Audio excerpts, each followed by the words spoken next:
A Werewolf Shifter Romance, written by Amelia Hart. Chapter 1. The Seer's Curse. The boy would die in 3 days. Ilara Voss knew this the moment the blacksmith's wife appeared at her door, the child limp in her arms. Above the boy's fevered head floated ancient runas, silver against the morning mist. The symbols twisted and reformed, counting down with merciless precision. 3 days, 72 hours, 4,320 minutes until this woman would bury her only son. "Please," the woman begged, tears streaming down weathered cheeks. "You're the only one who might help him." Ilara's hands remained cold as she beckoned them inside her small cabin.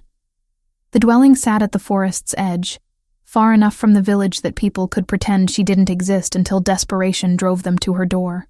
11 years she had lived here, isolated by a gift no one understood and everyone feared. She examined the child with gentle efficiency. His skin burned beneath her fingertips, his breathing shallow and labored. The runas above his head pulsed steadily, unchanging. Death had already marked him. Her power only revealed what fate had already decreed. "I have herbs that might ease his suffering," Ilara said quietly, moving to her shelves. Her cabin smelled of dried lavender and sage, bundles hanging from the rafters alongside strings of garlic and medicinal roots. Willow bark for the fever, chamomile to help him rest. "But can you save him?" The woman's voice cracked with desperate hope. Ilara's throat tightened. She could not lie, but neither could she speak the truth. If she revealed what she saw, they would blame her for the death rather than merely fearing her gift. It had happened before. "I will do everything I can," she replied, which was true enough. She would try, even knowing her efforts were futile. The numbers never lied. 3 days later, when the blacksmith carried his son's small body through the village square, the whispers began anew. Witch, Deathbringer, cursed. Ilara heard them from her cabin window, watched the torches flicker in angry hands as dusk fell. They did not come for her. Not quite. But the message was clear. Her presence was tolerated barely, and only because sometimes she could help. But she would never belong. That night Tavish arrived. Ilara heard his horse before she saw him, the steady clip of hooves on the forest path. Her brother was 18 now, no longer the boy she had protected when their parents died. He sat tall in the saddle, his beta wolf giving him confidence and strength she would never possess. Above his head, the runas glowed with their familiar message, 87 years. She had checked it obsessively since he turned 13 and received his wolf. The number never changed, and each time she verified it, relief flooded through her. "You need to leave tonight," Tavish said without preamble, dismounting swiftly. His face was grave in the moonlight, his hazel eyes reflecting worry. "The Alpha King has issued a summons. Every person with unusual gifts must present themselves at Thornhaven Castle within 5 days. Ilara's breath caught. "And if they refuse?" "Death." The word fell heavy between them. The decree was absolute. "He's gathering people from across the kingdom. Seers, healers, those who can track better than any wolf. Anyone whose abilities exceed natural explanation." She wrapped her arms around herself. The autumn night suddenly colder. "They will kill me there just as surely as if I refuse to go. You know what I am, what people think of me. Then don't tell them everything." Tavish stepped closer, urgency coloring his tone. "Show enough to satisfy the summons, but not so much that they fear you. The Alpha King is said to be harsh but fair. If you prove useful rather than threatening, you might survive this." Above his head, those precious runas still promised 87 years. He would live. He would be safe. That knowledge steadied her when nothing else could.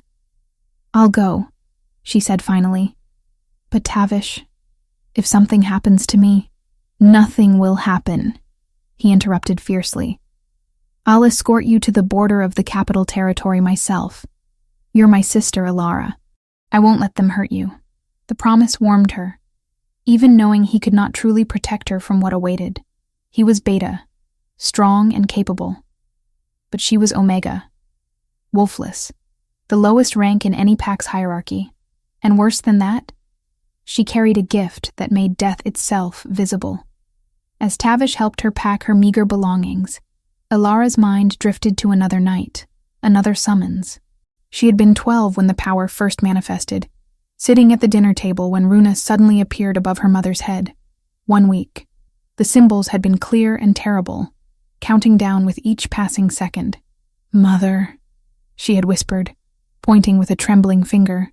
"There are numbers above you." Strange symbols. They say 1 week. Her mother had laughed, thinking it a child's imagination. Her father had been less amused, warning her not to speak nonsense. But Ilara had known. She had known with absolute certainty that in 7 days, her mother would die. She had been right. A hunting accident, they called it. A terrible tragedy. Her mother's horse had startled, throwing her against a tree.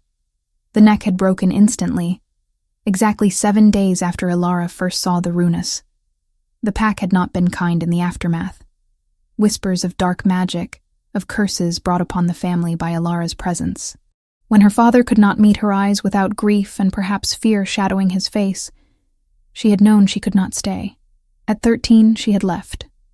Found this cabin, built a life from nothing. Ready? Tavish's voice pulled her back to the present. Ilara looked around her small home one final time. She might never see it again. The thought should have frightened her more than it did. Instead, she felt only a strange numbness, as if she were already a ghost haunting her own life. The journey to Thornhaven took 4 days. Tavish stayed with her for 2, then had to return to his duties at the border pack. Before he left, he pressed a small pouch of coins into her hands. "For supplies," he said. "And Ilara, be careful. Trust your instincts." She watched him ride away, the runas above his head still promising 87 years of life. The knowledge was her only comfort, as she continued alone. On the 3rd day, she joined a merchant caravan heading toward the capital. The traders were wary of a lone woman traveler, but coin bought passage. She kept to herself, sitting at the edge of their evening campfire, watching the runas above each person's head. The merchants had decades ahead of them. The guards scattered between months and years, all except one. A young trader, barely 20, had runas that made her stomach turn. Tomorrow. The symbols glowed with cruel certainty above his laughing face as he joked with his companions. Ilara approached him carefully as the others began to sleep. "You should be cautious tomorrow," she said quietly. "Stay alert. Watch the roads." He looked at her with dismissive amusement. "Why? You having visions, witchwoman?" The word stung, but she kept her voice steady. "Just a feeling. Please, be careful." He laughed her off, returning to his bedroll. She did not sleep that night. At dawn, bandits struck. They came from the forest like shadows, blades flashing in the early light. The young trader died in the first moments, an arrow through his throat before he could even draw his weapon. The guards fought off the attackers. But by the time the dust settled, 3 were dead. The survivors looked at Ilara with new eyes. Eyes that held fear and suspicion in equal measure. She had warned him. How had she known? She did not wait for their questions, gathering her pack and walking away before they could decide whether she was prophet or curse. Thornhaven rose from the valley like a crown of black stone. The castle dominated the landscape, its towers reaching toward gray clouds. Banners bearing a silver wolf snapped in the wind. Ilara had never seen anything so imposing, so utterly foreign to her quiet existence in the forest. Guards at the outer gates examined her summons, their faces impassive as they waved her through. She was directed to join a growing group in a courtyard where 11 others waited. Each bore the same nervous tension, the same awareness that their lives might end today. Ilara studied them covertly. A woman with healing hands. A man whose tracking abilities reportedly exceeded any wolf's. Others with gifts she could not immediately identify. Above their heads, the runas told their stories. Decades for most, years for a few. All were adults. All bore supernatural abilities that set them apart. The massive oak doors swung open with a groan that echoed across stone. A herald's voice rang out, formal and cold. "All rise for His Majesty, Dominic Greythorn, Alpha King of the Northern Territories." He entered like a storm given human form. Ilara's breath stopped in her chest. The man was tall, broad-shouldered, moving with predatory grace that marked him as alpha even without the crown. His black hair was cut short, his beard neatly trimmed, emphasizing a strong jaw and sharp features. A scar cut through his right eyebrow, giving his amber gold eyes a fierce quality. He wore simple black clothing rather than ceremonial robes, but power radiated from him in waves that made every wolf in the room instinctively lower their eyes. Every wolf except Alara, who could not look away, because above his head, where runas should have appeared, there was nothing. No numbers, no symbols, only empty air where fate should have declared his end.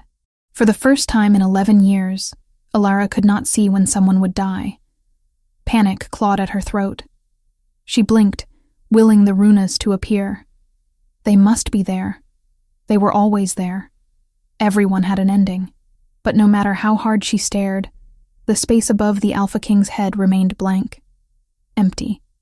Void. Dominic's gaze swept across the assembled group, assessing each person with clinical precision. When his eyes reached Alara, they paused. Something flickered across his face, gone too quickly to name. Then he looked away, and she could breathe again. "You have been summoned because you possess gifts beyond normal capability," Dominic said, his voice carrying authority that demanded attention. "I will test each of you. Those whose abilities prove genuine will be offered positions serving the crown. Those who have lied or exaggerated will face consequences." He gestured to an elderly man standing beside the raised platform. The man's expensive robes marked him as someone important, though Alara did not recognize him. Above his head, runas glowed steadily. 18 months. "We will begin," Dominic announced. One by one, he called them forward. The healer demonstrated her gift on a guard with an old wound. The tracker identified hidden objects throughout the hall. Each person's ability was scrutinized, tested, judged. Some were dismissed immediately. Others were told to remain. Finally, Dominic's attention settled on Alara. "You. Step forward." Her legs felt unsteady as she approached the platform. Up close, the Alpha King was even more intimidating. He towered over her, his amber eyes studying her face with an intensity that made her want to flee. "Name," he commanded. "Alara Voss, Your Majesty." "Your gift." She swallowed hard. How much truth should she reveal? "I can see things about people, things that will happen to them." "Demonstrate." Her mind raced. She needed to prove her ability without revealing its full scope. Her gaze landed on the elderly man in expensive robes, the one with 18 months above his head. "That man," she said, pointing. "He will not live to see another full year pass." The man, Aldous Merrick, according to the hushed whispers around her, stiffened. Dominic's eyes narrowed. "That is a guess, not proof. Anyone could claim someone elderly has limited time." "Then choose someone," Alara replied, forcing steadiness into her voice. "Anyone. I will tell you what I see." A guard stepped forward voluntarily. Young, strong, confident. Above his head, runas glowed with terrifying clarity. 6 hours. Alara's voice emerged hollow. 6 hours from now, he will die. Silence fell across the hall. The guard's confidence faltered. Dominic studied her face for a long moment. "Take this man to the infirmary," he ordered. "Watch him closely. If he lives beyond 6 hours, this woman will face charges of deception. If he dies," he paused, "we will speak again." Guards escorted Alara to a chamber in what appeared to be the guest wing. It was far nicer than her cabin, with a proper bed and window overlooking gardens. But it was still a prison. She could not leave until her prediction proved true or false. She sat by the window, watching the sun move across the sky, counting minutes, counting heartbeats. 6 hours later, screams echoed through the castle corridors. The guard was dead. Slow poison, they would later discover. Something in his system for weeks, finally reaching its lethal concentration. Alara closed her eyes, grief and vindication warring in her chest. She had been right. She was always right. The numbers never lied. Chapter 2. Borrowed Time. Dominic Graythorne stood in the doorway of Alara's chamber as dawn broke over Thornhaven. His amber eyes studied her with an intensity that made her skin prickle. She had not slept, sitting vigil by the window as the hours counted down to the guard's death. Now, in the pale morning light, the Alpha King looked less like the imposing figure from the throne room, and more like a man seeking answers to questions he did not want to ask. "How did you know?"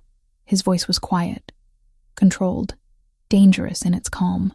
Alara stood slowly, her legs stiff from hours of sitting.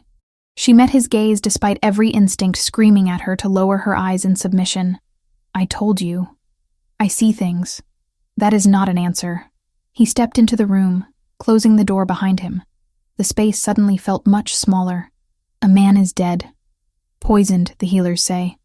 Slow acting in his system for weeks. You could not have known that through any natural means. There is nothing natural about what I am.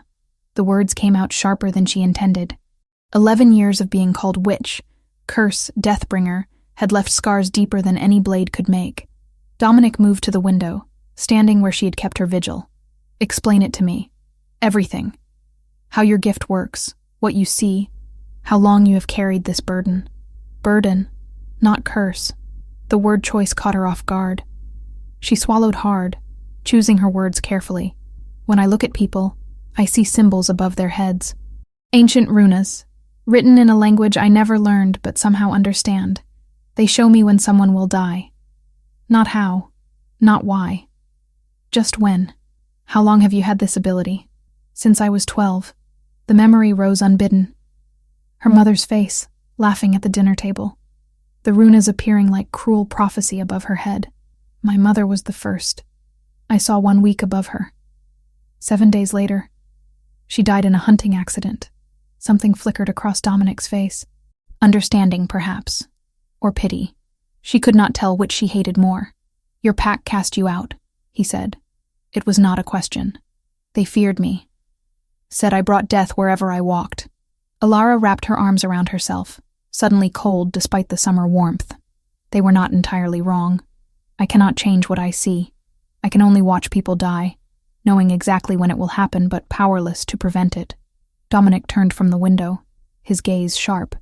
"The guard. You said 6 hours. He died in exactly 6 hours." "Yes. And the elderly man in the hall, Aldous. You said he would not see another year. 18 months, Alara corrected. "That is what the runas showed. What do you see when you look at me?" The question hung between them, heavy with implications she did not fully understand. Alara forced herself to meet his eyes, to speak the truth that had been haunting her since the moment he entered the hall. "Nothing. When I look at you, there are no runas.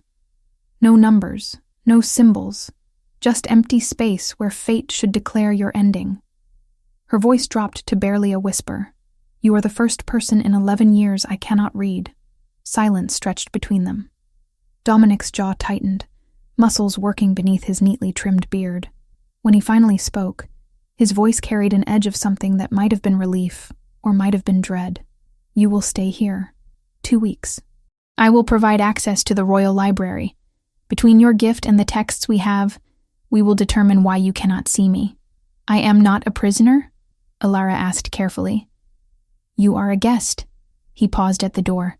"But if you attempt to leave before the 2 weeks are complete, you will become a prisoner. Am I clear?" "Perfectly, Your Majesty." After he left, Alara sank onto the bed, her hands trembling. She had survived the first test. But something about Dominic's reaction troubled her. He had not seemed surprised by her inability to see his death, almost as if he had expected it. The Royal Library was vast, stretching across 3 floors of an ancient tower. Books lined every wall from floor to ceiling, some so old their leather bindings cracked at the slightest touch. Alara moved through the stacks with careful reverence, pulling volumes on prophecy, divination, and supernatural gifts. 3 days passed in quiet research. She saw Dominic only in passing, their interactions limited to brief nods in corridors. But she felt his presence throughout the castle, the way all wolves must feel their alpha. It was both comforting and deeply unsettling. On the 4th night, the nightmare came. She was 12 again, watching her mother fall from the horse. But this time, the fall repeated endlessly. Her mother hit the ground, bones breaking with sickening cracks, then stood and fell again. Over and over, and above her head, the runas counted down. 7 days, 6 days, 5 days, until there were no days left, and her mother's eyes, vacant and accusing, stared directly at Alara. "You saw," her mother's corpse whispered. "You knew. Why did you not save me?" Alara woke with a scream caught in her throat, tears streaming down her face. Her hands clutched the blankets, knuckles white. The room was dark except for moonlight streaming through the window. She tried to steady her breathing, to remind herself it was only a dream. But the guilt remained, fresh and sharp as the day her mother died. A soft knock at the door made her jump. "Who is it?" Her voice came out rough, broken. "Dominic." A pause. "I heard you cry out. Are you injured?" She should have sent him away, should have claimed she was fine, maintained some dignity. Instead, she found herself crossing to the door, opening it to reveal the Alpha King, standing in the corridor wearing only sleep pants, his chest bare. Scars marked his torso, some from battle, but others were different. Ritual marks, precise and deliberate, carved into his skin in patterns she recognized from her research on ancient magic. "I am well," she lied, but her voice betrayed her. Dominic's gaze moved past her to the rumpled bed, the tear-stained pillow. "You are a terrible liar. It was only a dream. About your mother. Again. Not a question." He seemed to know things without being told, reading people the way she read their deaths. Alara nodded, not trusting her voice. "The first death is always the hardest," Dominic said quietly. "The one that teaches you that power and responsibility are inseparable. That knowing does not mean you can change what comes." She looked up at him, startled by the understanding in his tone. "You sound as though you speak from experience." "I do." He did not elaborate, but something in his eyes spoke of old pain, buried deep. "Try to rest. The library will still be there in the morning." He turned to leave, but Alara found herself speaking before she could stop herself. "The marks on your chest. They are ritual scars. I have seen similar symbols in texts about binding magic." Dominic went very still. When he looked back at her, his expression was unreadable. "You are observant. What were you binding?" "That," he said softly, "is a conversation for another night. Sleep, Alara. Your gift is burden enough without adding exhaustion to it." The next morning, Alara found a text that made her breath catch. It was ancient, the pages yellow with age, written in a dialect that took her hours to translate. But the chapter on Vidente de Destino changed everything. Seers of fate, the text called them. A bloodline stretching back before wolf packs organized themselves into hierarchies, before alphas ruled territories. These seers could perceive the threads of destiny connecting all living things, seeing not just death, but the moments that defined lives. They were druids, the text claimed, tied to magic older than shifter blood. But the text also spoke of limitations. Seers could not perceive those who existed outside normal time. Those who had been touched by magic that altered their fundamental connection to fate itself. Alara read the passage 3 times, her heart pounding. Dominic was outside time. The ritual scars on his chest were not decorative. They were evidence of magic performed, bargains made, prices paid. She needed to tell him, needed to understand what he had done to himself. That evening, a formal dinner was held in the Great Hall. Alara had been invited, though she suspected it was less invitation and more command. She wore the only decent dress she owned, simple gray wool that marked her as exactly what she was, a common omega, with no status or wealth. The hall was filled with nobility, regional alphas and their families, dressed in silks and furs, jewels glittering in candlelight. Alara felt every eye track her entrance, heard the whispers follow in her wake. She took a seat at the far end of the long table, hoping to remain invisible. Lady Vivian Ashcroft had other plans. The woman was beautiful in a cold, calculated way. Her blonde hair was arranged in elaborate braids, her dress cut to emphasize curves and status. She sat near Dominic, close enough to touch, and her amber eyes fixed on Alara with obvious disdain. "Tell me," Vivian said, her voice carrying across the table. "Is it true that a simple Omega has been granted access to the royal library? How extraordinary!" Several nobles turned to look at Alara, their expressions ranging from curiosity to contempt. She kept her spine straight, her voice level. "His Majesty was generous enough to allow my research." "Research?" Vivian laughed, the sound sharp. "What could an Omega possibly research? Unless," her eyes narrowed, "you are looking for ways to bewitch our king further. I have heard the rumors that you claim supernatural gifts, that you manipulate him with talk of death and destiny." "Enough." Dominic's voice cut through the hall like a blade. Every conversation stopped. Every eye turned to the Alpha King. He had not raised his voice, but the command in that single word was absolute. "Lady Vivian, you will mind your tongue, or you will find yourself escorted from my hall." Vivian's face flushed, humiliation and anger warring in her expression. "Your Majesty, I know exactly what you meant." Dominic's gaze was ice. "And I know exactly what you will not do again. Miss Voss is my guest. Insult her and you insult me. Are we clear?" "Crystal, Your Majesty." Vivian's voice was tight with barely controlled rage. The dinner continued in awkward silence. Alara barely tasted her food, too aware of the hostile stares, the whispered conversations. When the meal finally ended, she escaped to the castle gardens, needing fresh air and solitude. She found neither. Dominic was already there, standing on a stone terrace overlooking the valley below.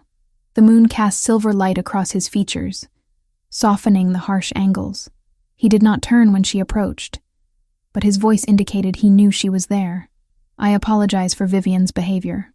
You did not cause it." Alara moved to the railing, keeping careful distance between them. "Though I am curious why she seems to hate me so intensely when we have never met. She wanted to be queen." Dominic's tone was matter of fact. "Her family lost territory and status in a political scandal years ago. Marrying me would have restored their position. I refused her suit 3 times. She does not handle rejection well, so I am simply a convenient target for her anger." "You are." He finally looked at her. "Does it bother you, being hated for things beyond your control?" Alara laughed, but there was no humor in it. "I have been hated for 11 years, Your Majesty. One more person makes little difference." "Dominic," he said quietly. "When we are alone, you may call me Dominic." The informality surprised her.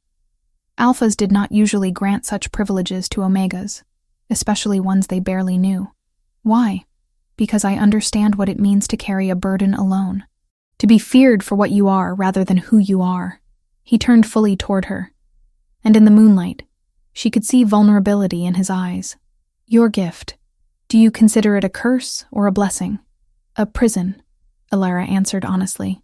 "I know the end of everyone I meet, but I cannot change it. Cannot save them. I can only watch them march toward their fates, counting down the days, hours, minutes until death claims them. And yet you still warn them when you can. The merchant on the road, the guard in my hall. You try to save them even knowing it is futile. Trying and failing is better than not trying at all."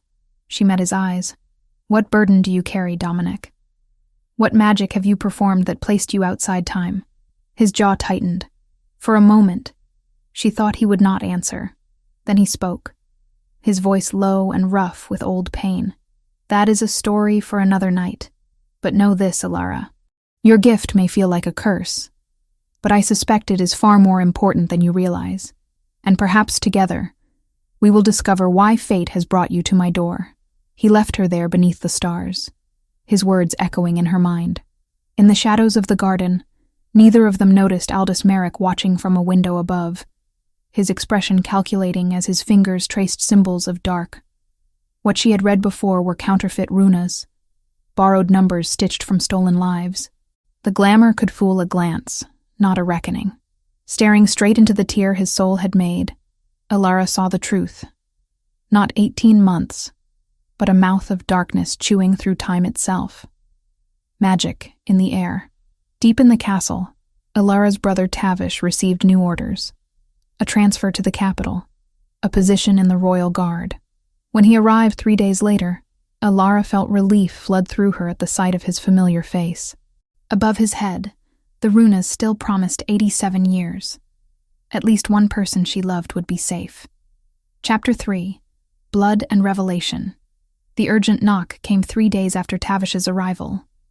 Ilara was in the library, surrounded by texts on ancient magic, when a guard burst through the doors. His face was pale, tension radiating from every line of his body. The Alpha King requires your presence immediately. Northern border under attack. Ilara's stomach dropped. She followed him through corridors that suddenly felt too long, too narrow. In the war room, Dominic stood over a massive map. His commanders gathered around him.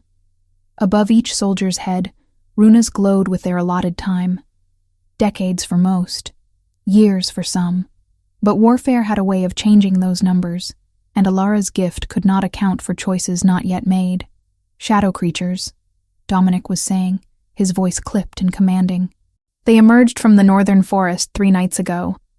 The village of Millbrook has fallen. We ride at dawn.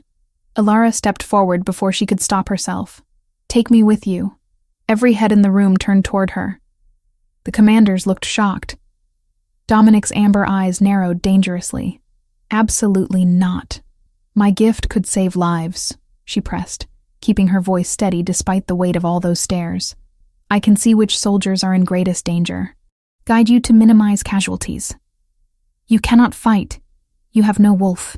Dominic's tone was final, dismissive. But she heard something else beneath it. Fear. Not for himself, but for her. I do not need to fight to be useful. Ilara moved closer to the map, studying the terrain. You need information. I can provide it.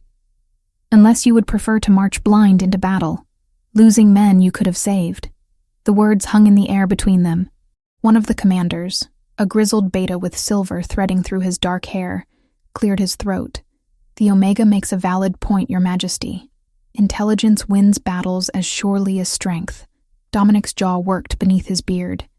His hands were flat on the table, muscles tense. When he finally spoke, his voice was rough. Fine. But you stay behind the front lines. You follow every order without question. If I tell you to run, you run. Understood. Understood. The expedition departed at dawn. 50 soldiers, all seasoned warriors, their wolves eager for battle. Ilara rode beside the supply wagons, watching the runas above each head. Most showed years or decades. But 3 soldiers bore numbers that made her throat tight. Tomorrow, 3 days, 1 week. They would not survive what was coming. Tavish found her as they made camp the first night. He looked older in his armor, more soldier than brother. Above his head, 87 years still glowed with reassuring steadiness. You should not have come, he said quietly, crouching beside her fire. I had to. Ilara could not explain the compulsion that drove her. The need to be near Dominic, to protect him, even though he needed no protection from her. Tavish, stay close to me during the fighting. Please. He studied her face in the firelight. You saw something. I always see something. She forced a smile that felt hollow. Just promise me you will be careful. I promise. He squeezed her shoulder before returning to his post with the other guards. Ilara did not sleep that night. She sat vigil, watching the numbers above sleeping soldiers, praying they would not change. Knowing prayer did nothing against fate's cold calculations. Dominic found her still awake as the camp began to stir before dawn. He moved with predatory silence, settling beside her without invitation. This close, she could smell pine and smoke clinging to his skin, could see the exhaustion shadowing his eyes. You should rest, he said. So should you. A ghost of a smile touched his lips. I have not slept properly in 3 years. 1 more night makes little difference. Before she could question that statement, he stood and offered his hand. Walk with me. They moved beyond the camp's edge, far enough for privacy, but close enough to hear if alarm was raised. The forest around them was ancient, trees thick with moss, morning mist clinging to the ground. It should have been peaceful.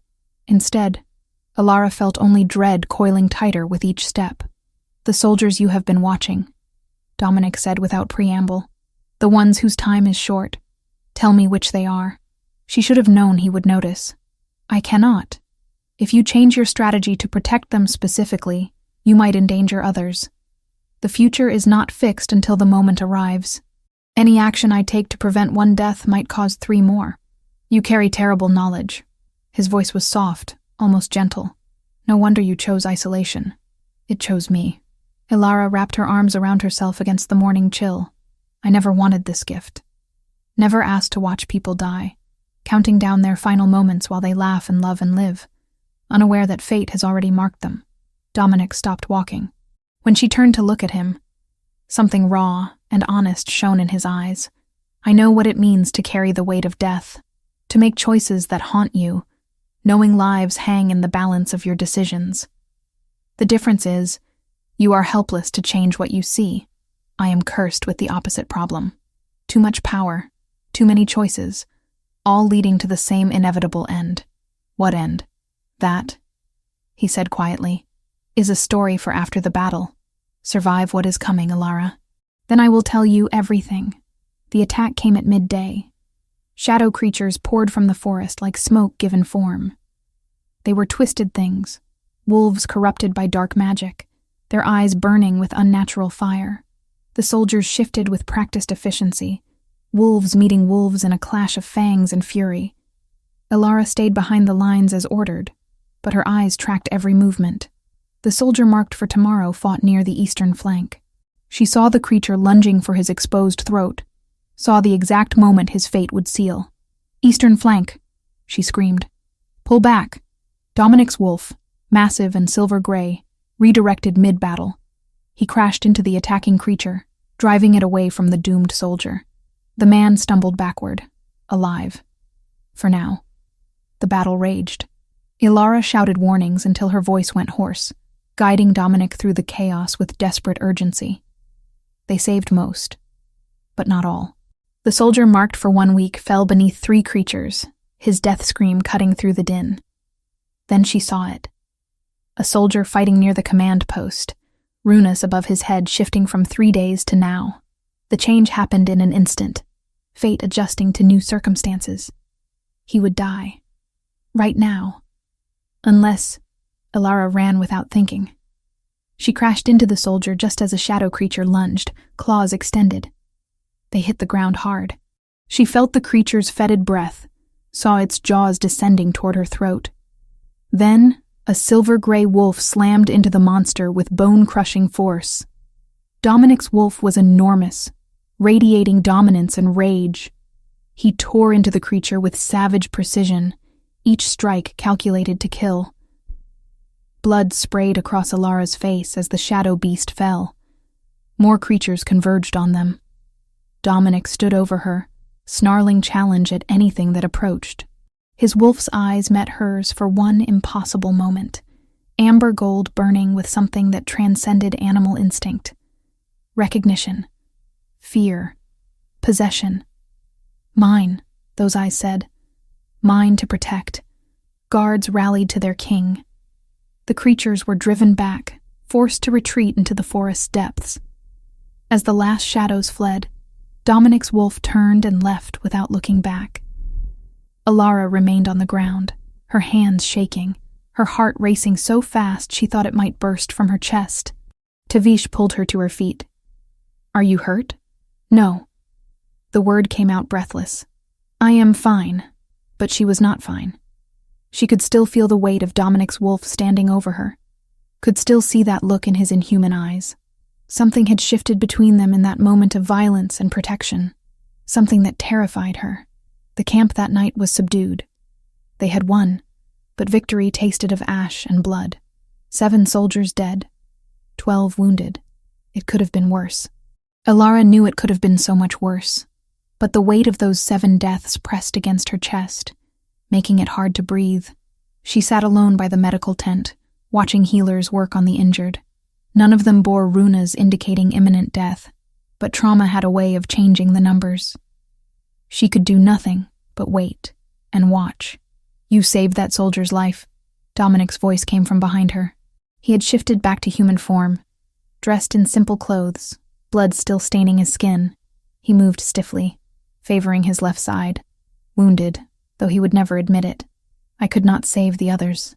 No, he sat beside her, close enough that their shoulders almost touched.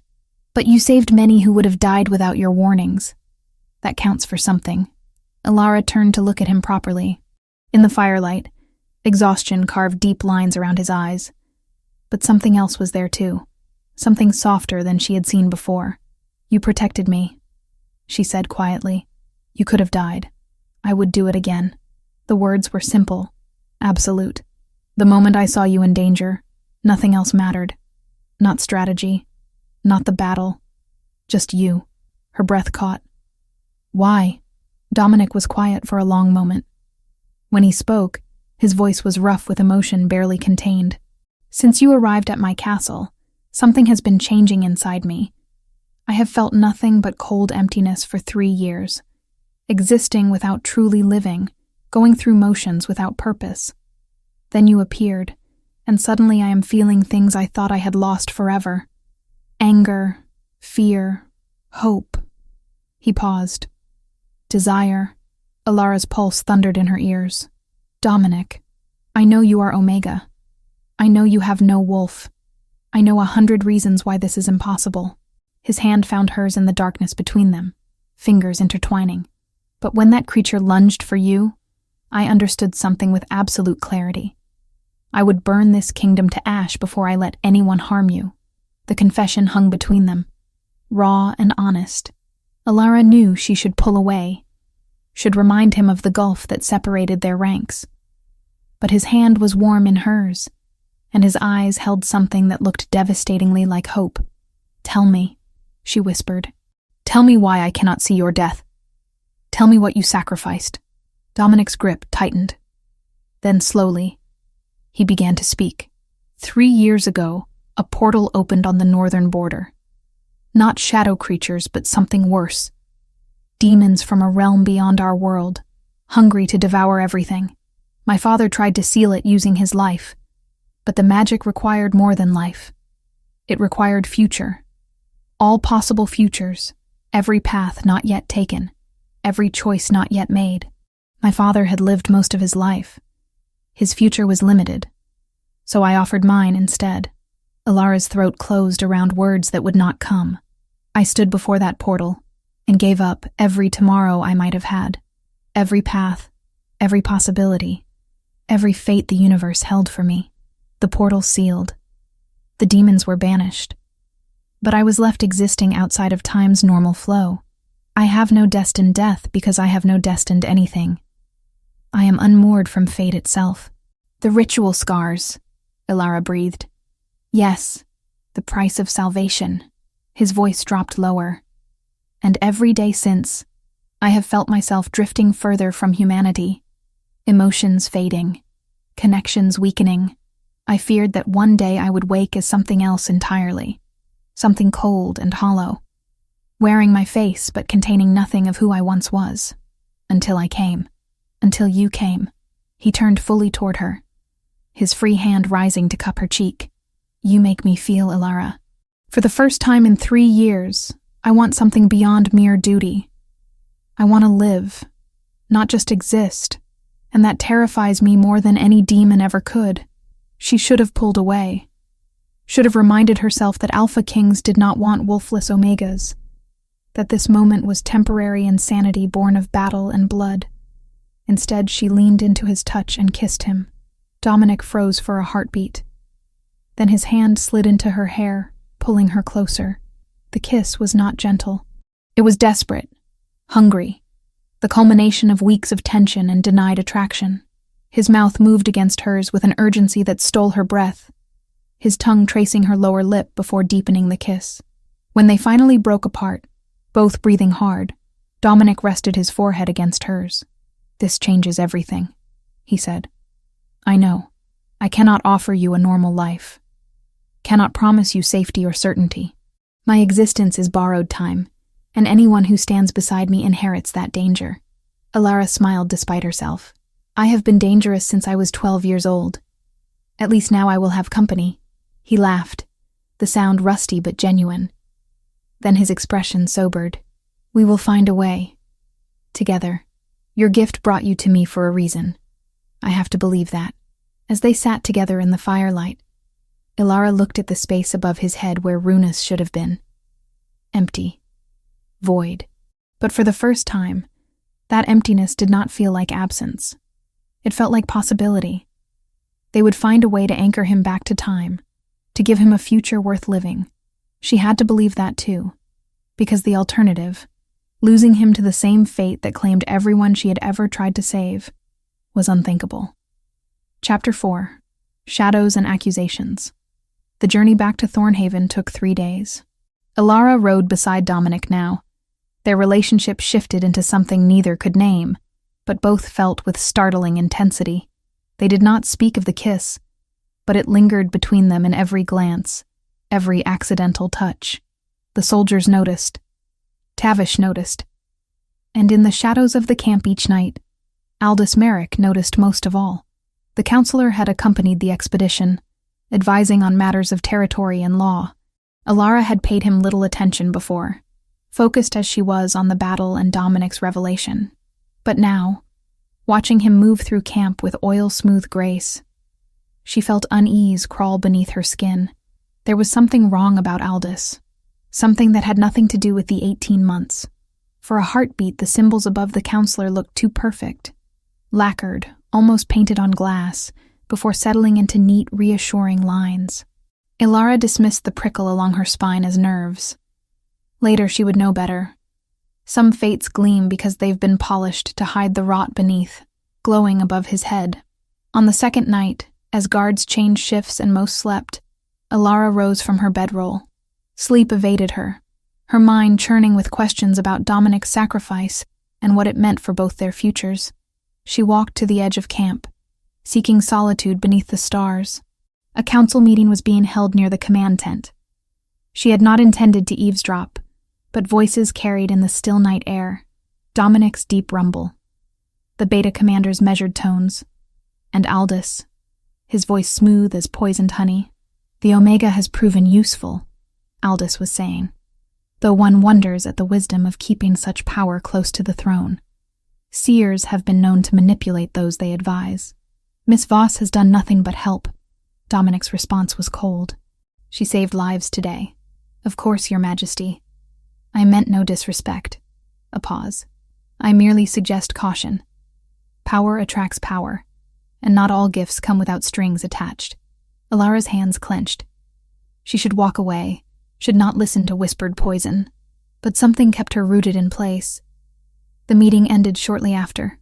As the commanders dispersed, Ilara caught a glimpse of Aldous through the tent flap. He stood alone for a moment, and in that instant, she looked at him properly. Really looked, the way she had learned to look at people over 11 years of reading death.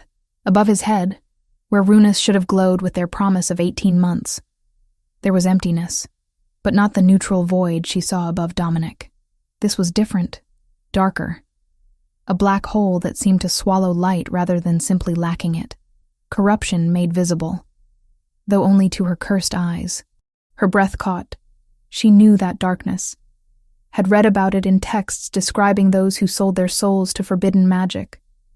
Bruxos das Trevas, the ancient scholars called them, warlocks who traded their natural connection to fate for power that came from realms better left untouched. Aldous was not what he seemed, and he had been in Dominic's inner circle for how long? Ilara turned and nearly ran back to her tent, her mind racing. She had to tell Dominic, had to warn him that his most trusted advisor was something monstrous wearing human skin. But how to do so without sounding mad? Without revealing the full extent of what she could see? She would find a way. She had to. But Aldous had not survived decades of deception by being careless. He had noticed her noticing him, and he had plans already in motion. They reached Thornhaven on the 3rd day. The castle rose from the valley like a dark promise, its towers piercing gray clouds. Ilara felt relief at seeing those familiar walls, even though she had only been there a short time. It felt more like home than her forest cabin ever had. Tavish found her as they dismounted in the courtyard. His armor bore new dents, evidence of the battle. But above his head those precious runas still promised 87 years. She wanted to hug him. to hold on to the one piece of family she had left. Instead, she simply gripped his arm briefly. "You fought well," she said quietly. "You saved us." His eyes were serious. "Half the regiment would be dead without your warnings. They know it. They are grateful, even if they do not say so. Gratitude fades quickly when fear takes root." Elara knew this truth too well. "Be careful, Tavish. Something is wrong here. I can feel it." Before he could question her, a guard approached. "Miss Voss? His Majesty requests your presence in the council chamber." She followed the guard through familiar corridors, her unease growing with each step. The council chamber was empty except for Dominic, who stood before a massive window overlooking the training grounds. He did not turn when she entered. "I need your counsel," he said quietly. "During our absence, there have been reports, whispers among the nobility that you have bewitched me, that your gift is not sight, but manipulation." Elara's stomach dropped. "I have done nothing." "I know." He finally turned, and the exhaustion in his face made her chest ache. "But perception matters in politics. Aldous advised me to send you away, for your own protection as much as mine. I refused. Aldous." She spoke the name carefully. "Dominic, I need to tell you something about him." The doors burst open. Aldous swept in with 4 guards, his face grave. Behind them came Lady Vivian and 2 other regional alphas. Their expressions ranged from concern to barely concealed satisfaction. "Your Majesty," Aldous began, his voice heavy with false regret. "I am sorry to interrupt, but a matter of utmost urgency has arisen. Evidence has been discovered in Miss Voss's chambers. Evidence of forbidden magic." Elara's blood turned to ice. "That is impossible. I have no magic beyond sight. These objects were found. If I name your corruption without proof, you'll call it hysteria. If I stay silent, you'll call it guilt. You prepared both verdicts before I entered this hall. Among your belongings." Aldous gestured, and a guard produced a bundle. Dark crystals. Herbs known for their use in curses. A book bound in leather that radiated wrongness even from across the room. They were hidden beneath your bed. The servants found them while cleaning. "I have never seen those things before in my life." Elara looked to Dominic desperately. "This is a lie. Someone placed them there." Vivian stepped forward, her face a mask of concern that did not reach her cold eyes. "Your Majesty, I know you care for the girl, but we cannot ignore evidence. If she has been using dark magic to influence you..." "Enough!" Dominic's voice cracked like a whip. But his face was stone, unreadable. When he looked at Elara, she saw something that terrified her more than Aldous' accusations. Doubt. Not in her, but in himself, in his ability to see clearly past his feelings. "As Alpha King, I must follow the law," Dominic said, each word seeming to cost him. "Miss Voss, you are hereby confined to quarters pending formal investigation. If these accusations prove false, you will be released with our apologies. If they prove true..." He did not finish the sentence. "Dominic, please." Elara reached for him, but guards stepped between them. "You know me. You know I would never..." "Take her to the North Tower," Dominic ordered, his voice empty of emotion. "Comfortable quarters, but guarded. No visitors without my express permission." The guards gripped her arms. Not roughly, but firmly enough that she could not break free. As they led her away, Elara looked back once. Dominic stood frozen, his hands clenched at his sides. Above his head, that empty space where fate should declare his end, mocked her. She could save no one. Not even the man she was falling in love with. The tower room was nicer than her forest cabin had been. A proper bed with clean linens, a window showing gardens below, a small table with chair. But the door was locked from outside, and when she tested it, unyielding wood met her efforts. She was a prisoner in all but name. Hours passed. The sun moved across the sky, marking time she did not feel. Elara sat by the window, her mind churning. Aldous had planned this perfectly. He had planted evidence during their absence, knowing she would have no way to defend herself. But why? What did he gain from her removal? Unless he wanted Dominic isolated. vulnerable. Without the one person who might see through whatever scheme he was planning, the realization hit her like a physical blow. Aldous was going to kill Dominic, had probably been planning it for months, waiting for the right opportunity. And she had walked directly into his trap. She had to warn someone, had to find a way out of this room. Footsteps approached her door. Elara turned, hope flaring. Perhaps Dominic had come to his senses. Perhaps Tavish slipped inside, closing the door quickly behind him. His face was tight with worry. "I have maybe 5 minutes before the guards notice I am here." "What is happening?" "It is Aldous." The words tumbled out rapidly. "He is not what he seems. Above his head, where I should see his death date, there is only darkness, corruption. He sold his soul to dark magic, and now he is moving against Dominic. You have to—" "I believe you." Tavish gripped her shoulders. "But Elara, without proof, no one else will. They will say you are desperate, lying to save yourself. Then find proof." She grabbed his hands. "Search Aldous' chambers. There must be something. Symbols, books, anything that shows he practices forbidden magic. But be careful. He is dangerous." "I will." Tavish hesitated. "The trial is set for tomorrow." Dominic insisted on quick resolution. "He wants this over with." "Tomorrow?" That was not enough time. Not nearly enough. "I will find something," Tavish promised. "I swear it." The door opened. A guard's voice, sharp with authority. "You there. This prisoner is to have no visitors." "I was just leaving," Tavish said evenly. He gave Elara one last look, trying to convey reassurance he clearly did not feel. Then he was gone, and she was alone again. Night fell. Elara did not sleep. Could not sleep. She sat by the window, watching stars wheel overhead, trying to think of some way out of this nightmare. At some point, exhaustion pulled her under despite her best efforts. The vision hit like a tidal wave. She was standing in the great hall, but it was wrong. Flames danced along the walls. Bodies littered the floor. And in the center of the devastation, Dominic lay broken, blood pooling beneath him. His amber eyes were open but empty. Dead.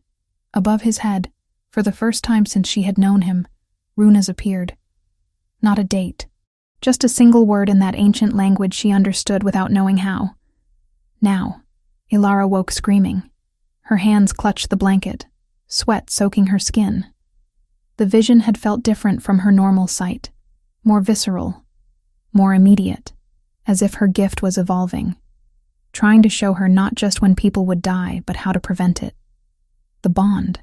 It had to be the bond forming between her and Dominic. Whatever connection they were building was changing both of them in ways neither understood. She had to tell him, had to warn him that Aldous planned to strike during the trial, when protocol demanded Dominic be unarmed and vulnerable.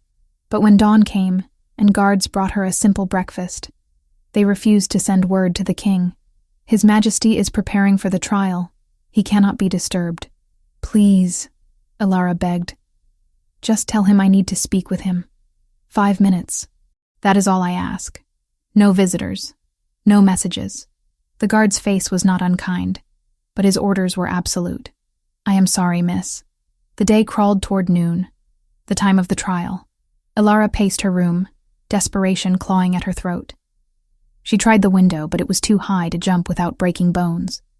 She tried the door again, but magic had been worked into the lock. She was trapped, helpless, forced to watch time tick away toward disaster. As the noon bells began to toll, the door finally opened, but it was not rescue. It was the same guards from before. "Time for the trial, Miss Voss. His Majesty awaits." They escorted her through corridors that seemed to stretch forever. Other nobles passed, their faces showing curiosity, fear, anticipation of spectacle. Above their heads, runas glowed with their allotted times. Decades, years, months, all except one. They passed Aldous in the hallway leading to the great hall. He smiled at her, and in his eyes, she saw victory. He had won. Dominic would die today, and there was nothing she could do to stop it, unless she could break through protocol and reach him, unless she could make him listen before Aldous struck. The great hall doors loomed ahead, already opening to reveal the assembled court within. Every alpha in the region, every noble who mattered. And at the center, Dominic sat on his throne, unarmed as tradition demanded, waiting to pass judgment on the woman who had captured his heart. Alara took a breath and stepped forward into whatever fate awaited. She had saved no one in 11 years of seeing death approach, but today she would try one more time, even if it cost her everything. Chapter 5. The Trial of Fire. The Great Hall had never felt so oppressive. Every noble family in the Northern Territories filled the stone chamber, their eyes tracking Alara as guards led her forward in iron chains. The metal was cold against her wrists, heavy enough to remind her of her place. Omega. Accused. Powerless. Dominic sat on the obsidian throne, his face carved from stone. He wore formal black robes that made him look every inch the Alpha King, remote and untouchable. The throne itself was ancient, forged in an era when justice and mercy were considered separate virtues. Today, he would dispense the former. Whether she would receive the latter remained uncertain. Above the assembled crowd, Runus glowed in steady rhythm. Decades, years, months, all except the space above Dominic's head, which remained as empty as always. And Aldous, whose corruption-black void made Alara's stomach turn whenever she glanced his direction. The elderly counselor stood to Dominic's right, his expensive robes immaculate, his expression grave with false concern. He had orchestrated this perfectly. During their absence at the border, he had planted evidence, bribed servants, woven a web of lies so complete that even truth might not be enough to escape it. "Bring forth the accused," the court herald announced, his voice echoing off vaulted ceilings. Alara walked the length of the hall between rows of hostile stares. She kept her spine straight, her chin high. They wanted to see her broken. She would give them nothing. Tavish stood among the guards near the wall. Their eyes met briefly. He gave the smallest shake of his head. He had not found proof. Despite searching through the night, despite risking everything, he had found nothing concrete to prove Aldous practiced dark magic. Above his head, 87 years still glowed with steady promise, but his face was tight with helpless fury. She was alone in this, as she had always been alone. "Alara Voss," Aldous began, his voice smooth and reasonable. "You stand accused of practicing forbidden magic, of using dark arts to manipulate His Majesty's affections and judgment, of bringing corruption into the very heart of our kingdom. How do you answer these charges? I am innocent." Her voice carried clearly through the hall. "I possess only the gift of sight. I have done nothing but serve faithfully since arriving in Thornhaven. Yet objects of dark magic were found in your chambers." Aldous gestured to a table where the planted evidence lay. Crystals that pulsed with wrong energy, herbs that smelled of decay, the leather-bound book that made her skin crawl from across the room. These were discovered hidden beneath your bed. Do you deny they are yours? I deny it absolutely. I have never seen those things before. Someone placed them there to frame me. Murmurs rippled through the assembled nobles. Lady Vivian, seated near the front, smiled with barely concealed satisfaction. Her amber eyes held triumph as she watched Alara struggle. "A convenient claim," Aldous said mildly. "Tell me, Miss Voss, if these items are not yours, who would have reason to plant them? Who stands to gain from your disgrace?" The trap was obvious. If she accused Aldous directly without proof, she would appear desperate. If she remained silent, guilt would seem to confirm itself through her inability to offer alternative explanations. "I do not know," Alara said carefully, "but I know my own truth. I am no witch. My gift is sight, not manipulation." "Ah, yes, your gift." Aldous turned to address the crowd. "She claims to see when people will die. A useful talent, certainly, but also one that could easily be fabricated. After all, how would we verify such claims? She could simply wait for natural deaths to occur and claim she predicted them. I predicted the guard's death 6 hours in advance," Alara countered. "To the minute. That was no fabrication. Or perhaps you poisoned him yourself," Aldous suggested quietly. "Ensured your prediction would come true to establish credibility. then used that credibility to manipulate our king. The accusation hung in the air. Alara felt the crowd's mood shift. They wanted to believe her guilty, wanted a simple explanation for why their Alpha King would pay attention to a wolfless Omega. Magic was easier to accept than genuine connection. Enough. Dominic's voice cut through the speculation. Counselor Merrick, you have presented your evidence. Now allow Miss Voss to present her defense. Of course, Your Majesty. Aldous bowed slightly. Though I wonder if she can provide any defense at all. Perhaps she might demonstrate her gift. Show us something about our king that only a true seer could know. The crowd murmured approval. Alara's hands clenched within the chains. This was the moment Aldous had been building toward. Force her to admit she could not read Dominic, make it seem like proof her powers were false. Or force her to reveal Dominic's secret sacrifice, exposing vulnerability to enemies. She met Dominic's eyes across the hall. In them, she saw resignation. He knew what Aldous was doing, knew she was trapped between two impossible choices.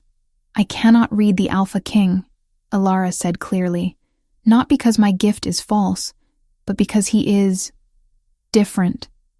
My power shows me destined deaths, but not all deaths are destined. Some fates are unmade by choices and sacrifices beyond normal comprehension. The words were careful, revealing enough to explain her limitation without exposing Dominic's specific sacrifice. But Aldous was not finished. How convenient that you cannot read the one person whose favor you most need. Perhaps because there is nothing to read.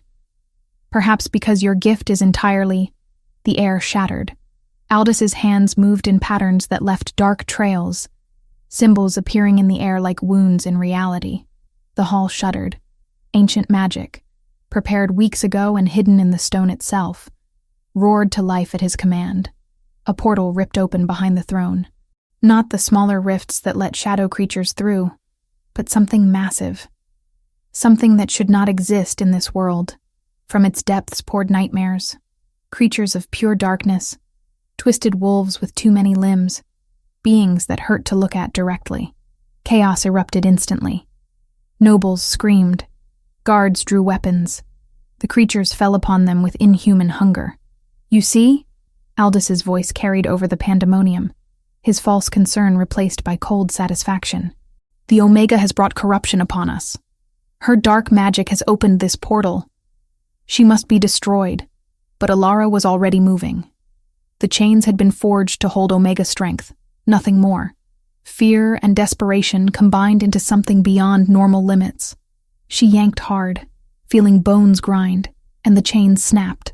Aldous turned toward Dominic, dark energy gathering in his hands. The Alpha King tried to shift, his body beginning the transformation.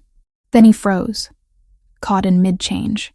Aldous' magic wrapped around him, a binding prepared specifically to counter shifter abilities. Did you think I planned this hastily? Aldous laughed. I have been preparing for months, years even, waiting for the right moment to claim what should have been mine. This kingdom, this power, all of it. He raised his hand to deliver the killing blow. Alara threw herself between them.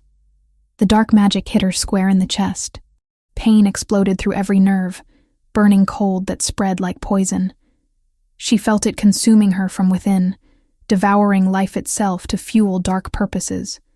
She fell, her vision graying at the edges, but her sacrifice had bought seconds. Dominic, seeing his mate dying, broke through Aldous' binding through sheer force of will. The price was visible. Blood ran from his nose, his eyes. Power like that cost pieces of soul. But he did not hesitate.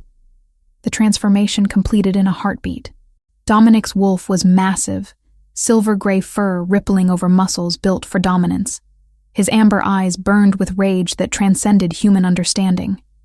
He launched himself at Aldous with predatory speed. The battle was brief and brutal. Aldous was powerful, his dark magic devastating.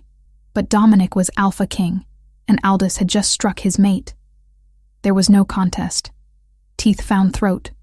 Claws tore flesh. Blood sprayed across the throne in dark arcs. Around them, guards rallied. Tavish led a group against the shadow creatures, his training evident in every coordinated strike. The portal shuddered, weakening without Aldous to sustain it. Vivienne tried to slip away in the chaos. She made it 3 steps before Tavish spotted her. He moved to intercept, intent only on capture. But Vivienne had grabbed a fallen guard's sword. She lunged with desperate skill, forcing Tavish to defend himself. The fight was ugly. Tavish was better trained, but Vivienne fought with the fury of someone who had lost everything and had nothing left but revenge. She aimed a strike at an elderly noble who had collapsed nearby. Tavish threw himself in the way, his blade finding her chest even as hers found his shoulder. Vivienne fell by dusk. A formal writ spared Tavish from censure. 3 sworn accounts, and the angle of Vivienne's blade proved his block had been a shield and not an execution. Even so, the northern courts would ache with the echo, favor shifting hands in the spaces where her family's whispers used to live. Her eyes widened in shock, then emptied. The first person Tavish had ever killed. The weight of it would come later. Right now, there was only survival. Dominic stood over Aldis's broken body. The counselor's eyes were still open, still aware. His mouth worked, trying to speak curses or pleas. It did not matter. Dominic's jaws closed around his throat one final time. Aldis Merrick died without dignity, blood pooling beneath the throne he had coveted. The portal collapsed in on itself. The remaining creatures dissolved like smoke. Silence fell across the hall, broken only by the groans of wounded and the quiet sobbing of those who had lost loved ones in the attack. Dominic shifted back to human form, not bothering with modesty. He ran to where Alara lay, gathering her into his arms. Her skin was cold, her breathing shallow. Dark veins spread across her chest where Aldis's magic had struck, visible corruption eating at her from within. Alara. He said her name like a prayer. Stay with me. Do not leave me. Not now. Her eyes fluttered open. Gray-silver, but fading. Dominic, she whispered. I'm sorry. I tried to warn you. Tried to. You saved me. You saved all of us. His voice broke. Hold on. The healers won't help. She coughed, and blood flecked her lips. Dark magic. It consumes from within. There is no cure. No. The word was absolute denial. I refuse to accept that. I did not survive 3 years of emptiness to lose you now. Around them, nobles fled or stood frozen. Guards secured the hall. Tavish approached slowly, his own wound forgotten, horror clear on his face as he saw his sister dying. Your Majesty, a healer said carefully, kneeling beside them. I am sorry. She speaks truth. This magic is beyond our skill. It will kill her within the hour. Then we have an hour to find another way. Dominic stood, cradling Alara against his chest. Clear the hall. Now. Everyone out. But Your Majesty, out. The command was Alpha's will made manifest. Every wolf in the hall felt compelled to obey. They fled, leaving only Tavish hesitating at the door. Go, Alara whispered to her brother. Trust him. Tavish left with obvious reluctance. The doors boomed shut. Alone amid the carnage, Dominic carried Alara to the center of the hall, the ancient circle used for coronations and bindings. The place where kings were made and unmade, where power flowed strongest in all of Thornhaven. He laid her gently on the stone, his hands shaking. I know a way, he said. There is always a price. But I will pay it. I will pay anything. Alara looked up at him through dimming eyes. What are you going to do? Save you, Dominic said simply. Even if it costs me everything I have left. He began to speak words in a language older than their kingdom, older than wolf packs, perhaps older than shifters themselves. Magic answered his call, silver and gold light beginning to spiral around them both. The anchor ritual. The runes above Dominic did not count down now. They circled, an infinity sigil threaded with Alara's mark, signaling a single future braided from 2 lives. The binding of fates, the merging of destinies. One way or another, in the next hour, everything would change. Chapter 6. The Anchor's Bond. The great hall felt cavernous in its emptiness. Bodies of fallen nobles and guards lay where they had been struck down, blood pooling on ancient stone. The air still crackled with residual magic, the aftermath of Aldis's betrayal hanging like smoke. But Dominic saw none of it. His entire world had narrowed to the woman dying in his arms. Alara's skin was cold, gray spreading from the center of her chest where dark magic had struck. Her breathing came in shallow gasps, each one sounding more labored than the last. The corruption was visible now, black veins spiderwebbing across her neck and face, consuming her from within. "Dominic," she whispered, her voice barely audible. "It hurts. I know." He carried her to the center of the hall, to the ancient circle carved into the floor. Generations of Alpha Kings had been crowned here, their power sealed into stone, through rituals older than written history. If anywhere in Thornhaven could support the magic he was about to attempt, it was this place. "I know, and I'm going to fix it." He laid her gently within the circle, the stone still warm from the battle's heat. Her gray-silver eyes tracked his movements, lucid despite the pain. Above her head, where runas should have shown her death date, there was only chaos. Symbols flickering in and out of existence, time itself confused by the dark magic eating at her. "There is a ritual," Dominic said, kneeling beside her. His hands shook as he pushed hair back from her face. "I found it weeks ago, hidden in the oldest texts. I did not tell you because I feared what it would mean, what it would cost. Tell me now." Her hand found his, grip weak but determined. "It is called the Anchor of Destiny. A binding between two souls, one who exists outside of time, and one who can perceive the threads of fate." His voice roughened with emotion. "If performed correctly, it can restore my connection to the natural flow of time, anchor me back to reality through a mate bond strong enough to override the sacrifice I made." Alara's eyes widened. "But there is a price. There is always a price. The risk is yours," Dominic admitted, the words tasting like ash.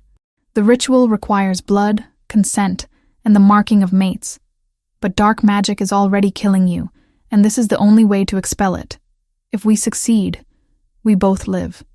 If we fail," he could not finish the sentence, "we could both die," Alara said quietly. "Or worse, be trapped between worlds forever." "Yes." She was quiet for a moment, her breathing labored. Then, impossibly, she smiled. "Then, we had better not fail. Alara, you do not have to—" "I spent 11 years watching people die, powerless to save a single one. Not even my own mother." Her grip on his hand tightened. "You are asking if I will risk everything to save you, to save us both. The answer is yes. It has always been yes." Dominic felt something break open in his chest. 3 years of emptiness, of existing without truly living, shattered under the weight of her words. "I do not deserve you. Good thing I am not asking what you deserve." Her smile turned wry despite the pain. "Now stop wasting time and save us both, Alpha King." He laughed, the sound raw and honest. Then he drew the ceremonial blade that every ruler carried, the one forged for rituals precisely like this. The edge was sharp enough that he barely felt it as he drew it across his palm. Blood welled immediately, dark red against his tanned skin. "Your hand," he said softly. Alara extended her left hand without hesitation. The blade parted her skin cleanly. She hissed at the pain, but did not pull away. Her blood was lighter than his, almost pink in the low light. Dominic pressed their bleeding palms together, fingers intertwining. The moment their blood mingled, power sparked between them. Not the violent explosion of battle magic, but something deeper. Recognition on a level that transcended physical form. "The words are old," Dominic warned. "Older than our language. Older than this kingdom. I do not fully understand them, but I know what they mean, what they promise. Then speak them." Dominic closed his eyes, reaching for the words that had been carved into his memory. Through weeks of secret study, they came not from his mouth, but from somewhere deeper, pulled from the part of him that was Alpha, that was power incarnate. The language was harsh, guttural, each syllable carrying weight that normal speech lacked. As he spoke, light began to gather around them. silver and gold, twining together in spirals that defied physics. The circle beneath them glowed, responding to magic it had not felt in centuries. Alara gasped as the power touched her. It was not painful, but overwhelming. She could feel Dominic's soul brushing against hers, could sense the vast emptiness where his future should have been. 3 years of existing without destiny had left him hollow, a vessel waiting to be filled. The ritual required more than words. It required action. Intent made manifest. "Mark me," Dominic said, his voice rough with power and emotion. "Claim me as yours, Alara. Bind us together." She understood instinctively what he meant. The mate bite, the marking that shifters use to declare their bond. But she had no wolf, no fangs to break his skin properly. For a moment, panic threatened. Then she felt her own power rising to meet his, silver light intensifying around her. Her teeth elongated, not true fangs, but something close enough. The Vidente de Destino bloodline was older than shifters, tied to magic that predated the neat categories of wolf and human. If this ritual needed her to mark him, her power would provide the means. Dominic tilted his head, exposing the vulnerable junction of neck and shoulder. An alpha offering his throat was an act of ultimate trust. He was placing his life, his kingdom, his very existence in her hands. Alara leaned forward and bit down. The world exploded. Power detonated from their joined forms, silver and gold merging into white light so bright it should have been blinding. Alara felt herself torn from her body, consciousness expanding beyond physical limits. She saw everything, felt everything. All of Dominic's possible futures unfolded before her in an instant. Thousands of timelines, millions of choices, every path he might have walked had he not sacrificed his destiny 3 years ago. She saw him growing old, saw him dying young in battle, saw him alone, saw him surrounded by children and grandchildren. Every possibility compressed into a single overwhelming vision. Then she saw the threads converging, the chaos of infinite futures collapsing down, down, down into one single strand. A future anchored not in fate's cold calculations, but in choice. In love, in the bond they were forging between them. The dark magic in her chest screamed as the ritual's power burned through it. She felt it being expelled, ripped out by roots that had burrowed deep into her soul. The pain was excruciating, worse than the initial strike. She wanted to let go, to release Dominic's hand and end the agony, but she saw what would happen if she did. Saw both their futures winking out like snuffed candles.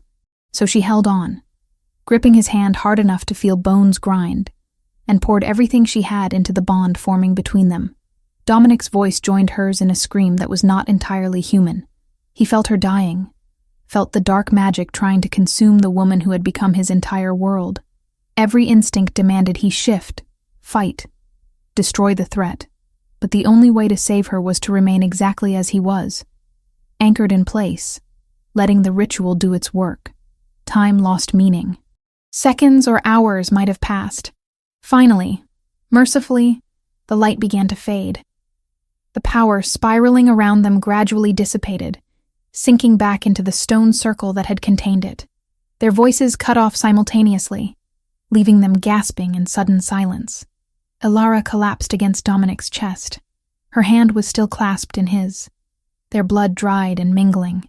The dark veins that had been spreading across her skin were gone. Her breathing, though rapid, was no longer labored. She was alive. Above Dominic's head, where there had always been empty void, runas now appeared, but they did not show a death date. Instead, they showed a symbol Alara recognized from her research into ancient texts. The symbol of infinity, 2 loops intertwined forever, merged with her own personal marker. Understanding crashed through her. They were bound now, truly and completely. Their fates were one. They would live together, age together, die together. Neither could exist without the other. The ritual had not simply saved them. It had made them one being in 2 bodies. It worked. Dominic breathed against her hair. By all the gods, it actually worked. Alara pulled back enough to look at him. His eyes were different now. Warmer, more alive than she had ever seen them. The emptiness that had haunted him was gone, replaced by something that looked devastatingly like joy. "How do you feel?" she asked. "Whole." His hand came up to cup her face, thumb brushing across her cheekbone. "For the first time in 3 years, I feel whole. Connected. Real." His voice dropped lower. "And I feel you. Inside me, part of me. Is it the same for you?" She nodded, not trusting her voice. The bond was overwhelming. She could sense his emotions as clearly as her own, could feel his heartbeat as if it were synchronized with hers. They were separate people, but also fundamentally linked in ways that transcended normal mate bonds. A soft knock at the door made them both tense. "Your Majesty?" Tavish's voice, cautious and worried. "May I enter?" "Yes," Dominic called, helping Alara sit up fully. Neither of them bothered to hide their joined hands. Tavish pushed through the heavy doors, his eyes immediately finding his sister. Relief flooded his face. So intense it was almost painful to witness.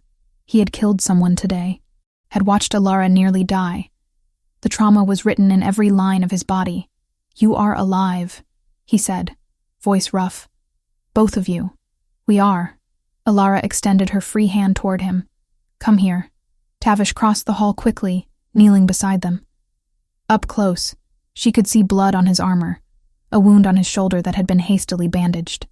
Above his head, 87 years still glowed with steady promise, but his face was haunted. "I killed her," Tavish said quietly. "Vivian. She tried to escape, and I had to stop her." "You protected innocent people," Alara said firmly, gripping his hand. "What you did was not murder. It was defense. Necessary and brave. It does not feel brave." His eyes were wet. "It feels like I will see her face every time I close my eyes." "You will," Dominic said, his voice gentle but honest. "The first death never leaves you. But with time, you will learn to carry it.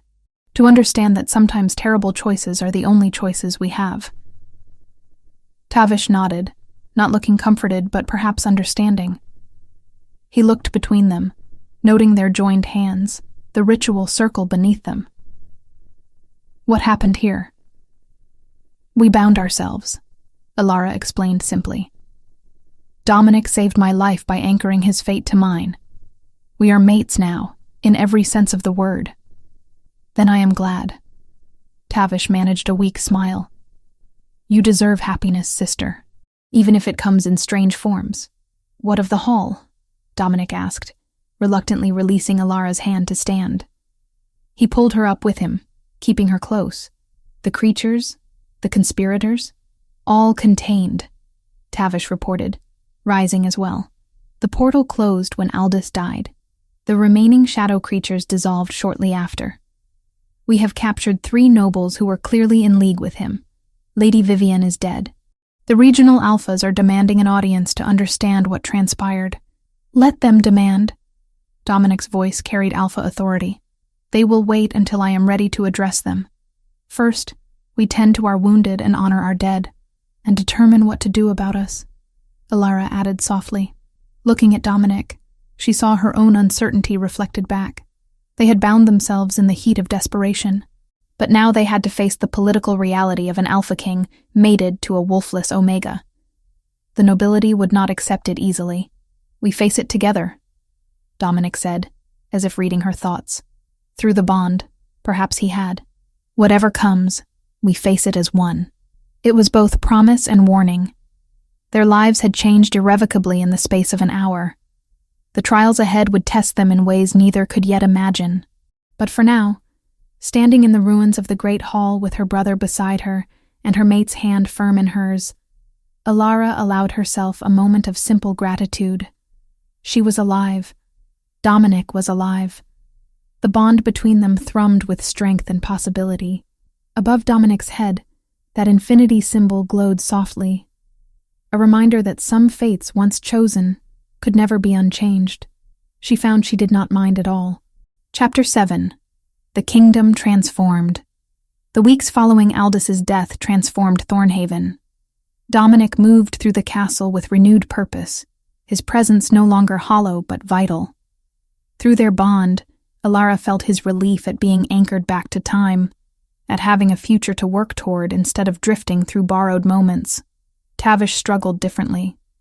He took to his new role as captain of the guard, but Alara saw the weight he carried. She found him training alone at dawn, moving through combat forms with mechanical precision, trying to outrun the memory of Vivian's final moments.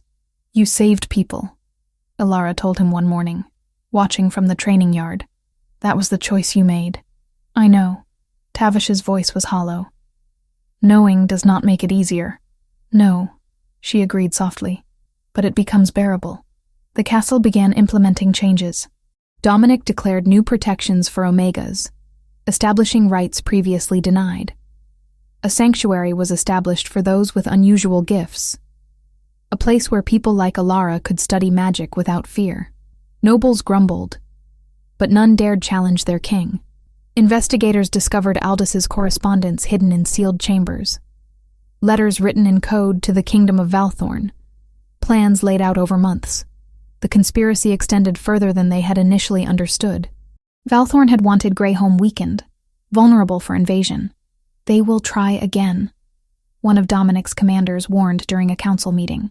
"Once they learn Aldous failed, they will not abandon their ambitions. Let them come." Dominic replied coldly. "But first, we prepare." 3 weeks passed in constant preparation. Dominic mobilized elite warriors, positioning them throughout the castle. Tavish commanded security arrangements, his traumatized demeanor replaced by fierce competence. Alara used her evolved power to mark danger with precision, identifying critical vulnerabilities. Her gift had changed fundamentally after the ritual. She no longer simply saw death dates above people's heads. Now she sensed the moments that mattered most, the branches in fate where crucial decisions would be made. She could feel the imminent threat hanging over the wedding celebration like storm clouds gathering. "Something comes," she told Dominic one night, standing on the castle walls. "The wedding will draw enemies. Valthorn will strike." "I know." His hand found hers. "We will be ready." The wedding was set for the new moon, 3 weeks away. Every noble in the Northern Territories received invitations. Among them surely would be Valthorn's agents. Dominic insisted the ceremony proceed regardless. Canceling would show weakness and give enemies more time to plan. Alara spent her remaining days learning what it meant to be queen. The protocol was suffocating. She had to memorize the proper way to acknowledge each noble family, the intricate dances of court politics, the unspoken rules governing her behavior. It was utterly unlike anything in her 11 years of isolation, but she had support. Tavish walked with her through corridors, offering quiet encouragement. Dominic appeared in unexpected moments, pulling her away from lessons to steal kisses that made her forget entirely about hierarchy and tradition. Their bond hummed with constant awareness of each other, a thread of connection that made separation feel physically wrong. "Are you frightened?" Dominic asked one evening, holding her against his chest as they overlooked the valley below. "Yes," Alara admitted. "Of the attack, of failing you, of discovering I am not strong enough for this. You are stronger than anyone I know." His chin rested on her head. "You have survived alone for 11 years, watched people die without losing your compassion, saved my life at the cost of your own, and learned to rule in a matter of weeks. If that is not strength, I do not know what is." The night before the wedding, Alara had another vision. She saw the ceremony bathed in moonlight, saw soldiers positioned throughout the gardens, saw Tavish fighting near the main gates, saw herself standing beside Dominic as enemies poured through weakened defenses. But this time, unlike the earlier vision of catastrophe, she saw them winning, saw themselves victorious, their bond forged in combat and sealed in blood. "Tomorrow," she whispered to Dominic in the darkness before dawn. "Everything changes tomorrow." "I know," he said, and kissed her with desperate tenderness, as if trying to imprint himself on her very soul. "And I would not change a single moment that led to you." The wedding day arrived with deceptive calm. The sky was clear, stars beginning to emerge as twilight fell. The garden where they would speak vows glowed with lanterns. Hundreds of nobles gathered, expecting ceremony and celebration, unaware that danger waited in shadows. Ilara wore a gown woven from silver starlight, the fabric seeming to glow from within. Dominic stood at the center of the ancient circle, dressed in black formal robes, his expression showing no hint of the warriors hidden throughout the castle. Above his head, that infinity symbol marked his fate, intertwined forever with hers. As the ceremony began and they began speaking vows written in the old language, Ilara felt it. The moment fate pivoted, the instant when possibility became action. Everything was about to change. Chapter 8. Crown and Infinity. The vows were barely half-spoken when chaos erupted. Mercenaries emerged from the darkness, blades drawn, eyes filled with Valthorn's gold. Portals tore open near the castle gates. Soldiers poured through, seasoned warriors preparing to strike at the heart of Greyholm's power. Dominic shifted before the first weapon fell. His silver wolf caught an assassin mid-leap, fangs finding throat. Around them, the hidden guards revealed themselves, forming a protective perimeter. Tavish commanded the defense with ruthless precision, his trauma replaced by ice-cold focus. Ilara remained in human form, her power the only weapon she needed. She felt the connections between all the combatants, could sense the critical moments where outcomes hung in balance. "Left flank," she cried, pointing as Tavish's group nearly broke. "Reinforce now." Dominic's wolf fought with terrifying grace, each movement calculated to protect the civilians gathered for ceremony. He was faster, stronger, but also controlled. He could have killed indiscriminately. Instead, he cornered enemies, forced them to surrender or flee. A Valthorn commander, massive and scarred, engaged Dominic directly. Their battle shook the ground beneath fighting feet. But Dominic was no longer hollow. He was anchored to time, to Ilara, to purpose. The bond between them thrummed through every strike. He won not through strength alone, but through the knowledge that someone believed in him completely. Tavish cornered a group of infiltrators near the inner gates. His movements were deadly, efficient. He had processed his trauma through training and purpose. When he looked at Ilara afterward, his eyes held neither celebration nor guilt, only acceptance that sometimes survival demanded hard choices. The battle lasted less than an hour. Valthorn's forces, unprepared for the castle's defensive capabilities, retreated in disarray. Their commander fell to Dominic's fangs. The portals collapsed as invaders fled. Silence fell across the garden, broken only by panting breath and the groans of wounded. The wedding decorations, so carefully arranged, lay trampled and torn. Yet somehow, the ancient circle where Dominic and Ilara had stood remained untouched, waiting for their commitment to be completed. Dominic shifted back to human form, blood staining his skin but his eyes clear and present. He looked at Ilara across the chaos, and despite everything, he smiled. "Shall we finish?" he asked. Laughter bubbled up in her throat, breathless and real. Yes. Healers tended the wounded while guards secured the grounds. The ceremony resumed in that ancient circle, simplified but no less sacred. When Dominic pulled her close and kissed her, declaring her his mate before all assembled, the survivors erupted in cheers that sounded like relief and victory combined. 3 days later, order was restored. The wounded recovered. The dead were honored. Valthorn's retreat was confirmed through scouts. The immediate threat had passed. Months dissolved into seasons. Ilara settled into her role as queen, establishing programs that transformed how Greyholm treated those with supernatural gifts. Tavish took command of a new territory in the eastern borderlands, building something of his own.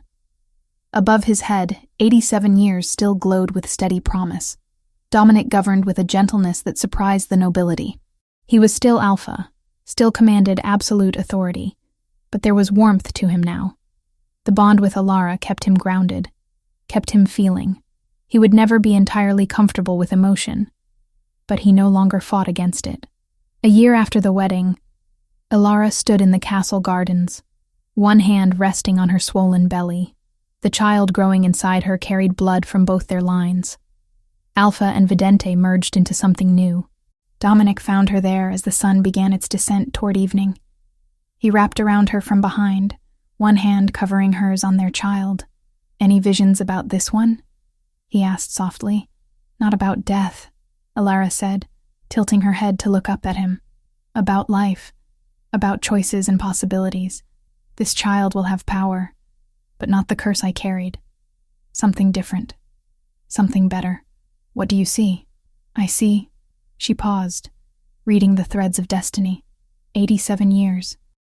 The same as Tavish. Perhaps there is pattern to my gift I did not understand before. Perhaps bloodlines written in fate carry meaning. Dominic kissed her temple. And what of us? What do you see above my head these days? She turned in his arms and pointed upward. Above his head, that infinity symbol glowed eternally, merged with her own marker. Not a death date, but something far more precious. A future unfolding moment by moment, bound eternally to hers. I see forever, Alara said simply. I see us growing old together, see children and grandchildren, see a kingdom changed by kindness instead of fear. I see mistakes and triumphs and ordinary days that are extraordinary simply because we face them together. That, Dominic said, kissing her properly, is exactly what I hoped for. As the sun set over Thornhaven, painting the sky in shades of gold and crimson, two people stood in a garden and contemplated their future. The woman who could see death in everyone's eyes no longer saw death in her own destiny. The Alpha King who had existed outside time was now firmly anchored to the present, fully alive for perhaps the first time in his life. They had been brought together by circumstance, by duty, by a need so desperate it transcended normal limitations. But what had grown between them was something stronger than any ritual could create. It was love earned through sacrifice, trust built through revelation, and partnership forged in fire and sealed in blood. The Vidente and the Alpha King had found their happiness not through defying fate, but by choosing to write their own story within it. And in that choice, they discovered that the most powerful magic of all was simply deciding to stay. Above their heads, as stars began to emerge in the twilight, two symbols glowed eternal.